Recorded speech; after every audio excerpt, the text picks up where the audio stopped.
안녕하세요. 김현준 목사입니다.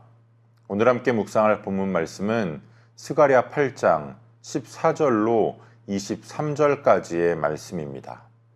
오늘 본문에서 하나님은 다시 한번 왜 그들의 조상들이 하나님께 심판을 받아야만 했는지 그것을 말씀하시며 하나님께서 그들을 회복시키실 것을 약속하십니다.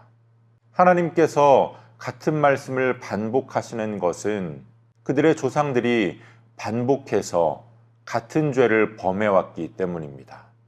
그들의 조상들은 하나님의 말씀 듣기를 거부했습니다. 그래서 하나님은 먼저 그들에게 베푸실 은혜를 선포하신 후에 그들이 앞으로 행해야 할 일들을 다시 한번 말씀해 주시는데요. 이미 7장에서 언급하신 것처럼 선지자들을 통해서 그들의 조상들에게 주신 말씀과 크게 다르지 않습니다. 이웃과 더불어 진리를 말하라. 진실하고 화평한 재판을 베풀라. 서로 해하기를 도모하지 말고 거짓 맹세를 좋아하지 말라. 진실과 정의, 화평, 공의, 이것들이 하나님께서 하나님의 백성들에게 요구하시는 삶의 태도입니다. 그러면서 하나님은 그들이 그동안 애통하며 금식하던 날들이 바뀌어서 기쁨의 날이 될 것을 선포하십니다. 슬픔과 금식의 절기를 기쁨의 절기로 바꾸시겠다라는 겁니다. 그것은 곧 하나님께서 그들에게 주신 약속을 하나님께서 성취하실 것이라는 말씀과 같습니다. 약속이 성취될 것이기에 더 이상 그들의 슬픔의 절기가 슬픔의 절기로 남아있을 필요가 없게 되는 겁니다. 그리고 하나님은 그들이 그렇게 기쁨의 절기를 누리는 가운데에 하나님의 백성으로서 진리와 화평을 사랑하라 이렇게 명령하십니다. 우리가 살아가고 있는 세상 속에서 성공은 다른 사람과의 경쟁을 통해 승리를 통해 얻어집니다.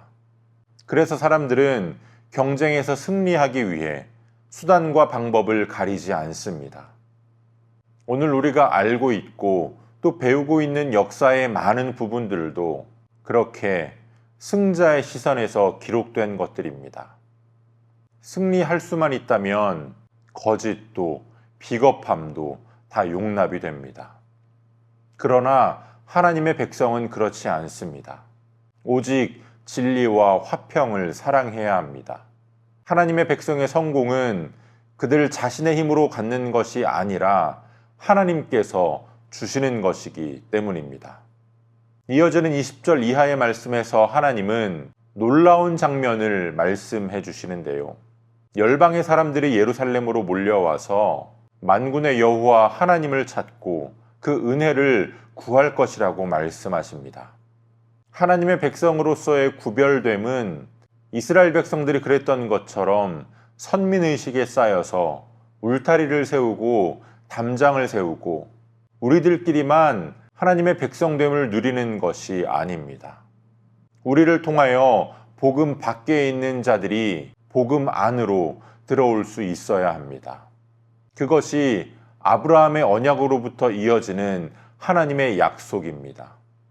하나님의 백성에게 주시는 하나님의 약속은 내가 너희에게 복을 주겠다가 아니었습니다. 너는 복이 될 것이라고 말씀하셨습니다. 하나님의 백성이 열방을 위한 복이 된다라는 겁니다.